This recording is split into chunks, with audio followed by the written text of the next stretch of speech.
મોરબી જિલ્લામાં થયેલ કેમિકલ ચોરીનો રેલો ભાજપ અગ્રણી સુધી પહોંચે તેવા એંધાણ વર્તાઈ રહ્યા છે। મોરબી જિલ્લામાં કેમિકલ ચોરીનો રેલો ભાજપ અગ્રણી સુધી આવે તેવા સંકેત। જી હા, બિલકુલ આપને અત્યારે જણાવી દઉં કે આ બાબતે પુરાવા સાથે પત્રકારોએ મામલતદાર અને પોલીસને રજૂઆત કરી છે, જેમાં જણાવ્યા મુજબ એસઓજી મોરબી દ્વારા હળવદ તાલુકાના શક્તિનગર ગામ પાસે એક રેડ કરવામાં આવી અને તેમાં કોઈ અજાણ્યા વ્યક્તિ દ્વારા ટેન્કરમાંથી કેમિકલની ચોરી થતી હોય, જે અંગેની પોલીસ દ્વારા ટેન્કર માલિકને જાણ કરી ફરિયાદ નોંધવામાં આવી હતી। જે બાદ તે સંદર્ભે લાગતા વળગતાની પોલીસ દ્વારા ધરપકડ કરેલ અને તેમાં હળવદના 2 પત્રકારોની પણ આરોપી ફક્ત કૌટુંબિક સગા હોય તે આધાર પર ધરપકડ કરાઈ હતી।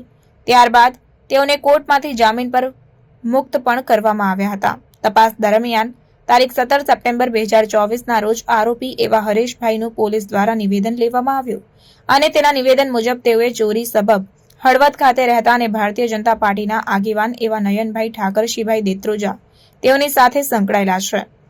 તેઓ ચોરીની રકમની આપ-લે કરે છે અને તેના તમામ પ્રકારના પુરાવા પણ આપ્યા છે। તેમ છતાં 15 દિવસ કરતાં પણ વધુ સમય વીત્યો હોય અને આરોપી તરીકે સક્રિય ભૂમિકા ભજવેલ એવા નયનભાઈ ઠાકરશીભાઈ દેત્રોજાની ધરપકડ થઈ નથી અને તેઓ આજે પણ હળવદ શહેરમાં વગ અને રાજકીય હિંમતનો પ્રચાર પ્રસાર કરે છે।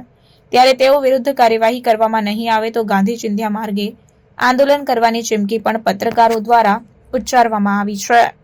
2024ના રોજ મોરબી એસઓજી પોલીસે હળવદ તાલુકાના શક્તિનગર પાસે કેમિકલ ચોરીની રેડ કરી હતી અને આ રેડમાં જે છે એમાં એ સમયે તો કોઈ આરોપીને દર્શાયા નહોતા અને પાછળથી 3 આરોપીઓના નામ ખુલ્યા હતા, એક ડ્રાઈવર, કુલ 4 આરોપીઓના નામ ખુલ્યા હતા। અને ત્યાર પછી અમે થોડી તપાસ કરી એટલે અમને જાણવા મળ્યું હતું કે આ કેમિકલ કાંડમાં જે છે હળવદ ભાજપના આગેવાનો સંડોવાયેલા છે, એને ફોન પે, ગૂગલ પે થી પૈસા લીધેલા છે, રોકડા પૈસા લીધેલા છે અને તાલુકા ભાજપની કાર્યાલય સુધી જે કેમિકલના આરોપીઓ છે એ પૈસા પહોંચાડતા હતા। એ આખો જે કૌભાંડ હતું એ અમે આવનાર દિવસોમાં ખોલવાના હતા અને એ ભાજપના જે અહીંના આગેવાનો છે એમને ખબર પડી તો પછી મારું અને બળદેવનું જે નામ છે કોઈ પણ પુરાવા, આધાર પુરાવા વગર અમને આના આરોપી બનાવવામાં આવ્યા। 7 દિવસની જેલ એન્ટ્રી પણ કરાવવામાં આવી, જેથી અમે જે છે દબાઈ જઈને આ જે આગેવાનો છે એમના કાંડ જે છે ખુલ્લા ન પડે તે માટે થઈ અને અમારી ઉપર જે છે ફરિયાદ દાખલ કરવામાં આવી। અમને કેમિકલ ચોર બનાવવામાં આવ્યા, જેલ એન્ટ્રી કરાવી, 7 દિવસ જેલમાં પણ રખાયા। આજે અમે હળવદ પોલીસ મથકે મામલતદારે લેખિતમાં આવેદનપત્ર આપી અને ખાસ એ જણાવ્યું છે કે ભાજપના જે આગેવાન છે નયન દેત્રોજા એની સાથે જે બીજા તાલુકા ભાજપ પ્રમુખ સુધી જે છે આના પૈસા જતા હતા તો પછી એને પૈસા લીધા છે, એના ફોન પે, ગૂગલ પે જે છે એના સ્ક્રીનશોટ, એના જે કંઈ મોબાઈલની જે કંઈ ડિટેલ હોય તેની સાથે બેંકની જે ડિટેલ હોય તો કેમિકલ ચોરીમાં જે મુખ્ય આરોપી છે, મુખ્ય આરોપીએ 17/9/2024ના રોજ હળવદ પોલીસ મથકે લેખિતમાં એનું નિવેદન પણ નોંધાયું છે।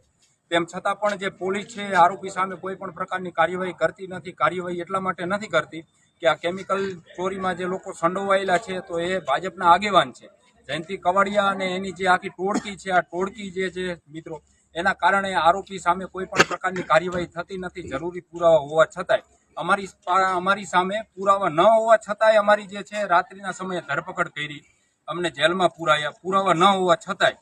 અને આ જે વ્યક્તિ ભાજપના આગેવાન છે એમના સામે સંપૂર્ણ બધા પુરાવા છે, તેમ છતાં પણ તેની સામે કોઈ કાર્યવાહી કરવામાં આવતી નથી। खबरों के लिए चैनल को सब्सक्राइब कीजिए। खबरों का नोटिफिकेशन पाने के लिए बेल आइकॉन को जरूर दबाएं।